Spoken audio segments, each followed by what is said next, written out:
ഡൽഹിയിലെ ജന്തർ മന്ദർ സമരമുഖത്ത് ക്രിമിനൽ സംഘങ്ങളുടെ വൻ സാന്നിധ്യം.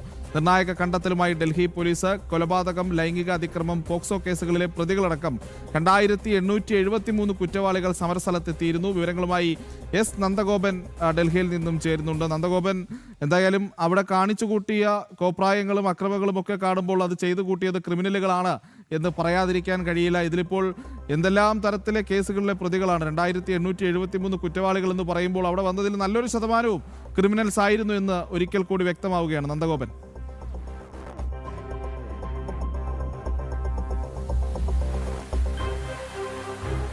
പ്രജിത്ത്, കഴിഞ്ഞ 20 മുതൽ 25 വരെയുള്ള തീയതികളിൽ ജന്തർ മന്ദിറിൽ CJP കോക്രോച്ച് ജനതാ പാർട്ടി നടത്തിയ സമരത്തിലേക്ക് വലിയ രീതിയിൽ ക്രിമിനലുകൾ ഒഴുകിയെത്തി എന്നുള്ളതാണ് ഡൽഹി പോലീസ് വ്യക്തമാക്കുന്നത്.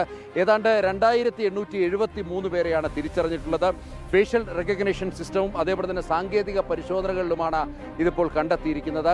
വിവിധ കേസുകളിലെ പ്രതികൾ അതിൽ ഉൾപ്പെടുന്നു. അതിൽ ലൈംഗിക അതിക്രമങ്ങളിലെ പ്രതികൾ ഉൾപ്പെടുന്നു, കൊലപാതക കേസിലെ പ്രതികൾ ഉൾപ്പെടുന്നു, അതേപോലെ തന്നെ പോക്സോ കേസിലെ പ്രതികളും ഇതിൽ ഉൾപ്പെടുന്നു എന്നുള്ളതാണ് ഡൽഹി പോലീസ് വ്യക്തമാക്കുന്നത്. ഇതോടുകൂടി ഒരു കാര്യം വ്യക്തമായിരിക്കുകയാണ്.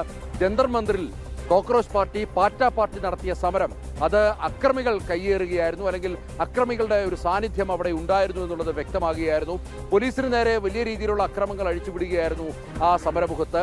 എന്നാൽ അത് ക്രിമിനലുകളാണ് എന്നുള്ളതാണ് ഇതിനോടകം നമുക്ക് നോക്കിക്കാണാൻ സാധിക്കുന്നത്. ഏതായാലും പോലീസ് ഇതിന്മേൽ ശക്തമായ നടപടി ആരംഭിച്ചിരിക്കുകയാണ്. ഈ 2873 പേരെയും പോലീസ് തിരിച്ചറിഞ്ഞിട്ടുണ്ട്. ഇവർക്കെതിരെ കർശനമായ നിയമ നടപടികളുമായി ഡൽഹി പോലീസ് മുന്നോട്ട് നീങ്ങുകയാണ്. ഓക്കെ, നന്ദൻ ആണ് ഡൽഹിയിൽ നിന്ന് വിവരങ്ങൾ നൽകിയത്. പ്രിയപ്പെട്ട പ്രേക്ഷകരെ, ഡൽഹിയിൽ നടന്ന സമരത്തിൽ പങ്കെടുത്തവർ യഥാർത്ഥത്തിൽ ആരായിരുന്നു എന്നുള്ളതിന്റെ വ്യക്തപരമായ കണക്കുകളാണ് ഇപ്പോൾ നന്ദഗോപൻ തന്നുള്ളത്. 2873 പ്രധാനപ്പെട്ട നിരവധി ക്രിമിനൽ കേസുകളിൽ പ്രതിയായിട്ടുള്ള ആളുകൾ അവിടെ എത്തിയിരുന്നു എന്നുള്ളതാണ്.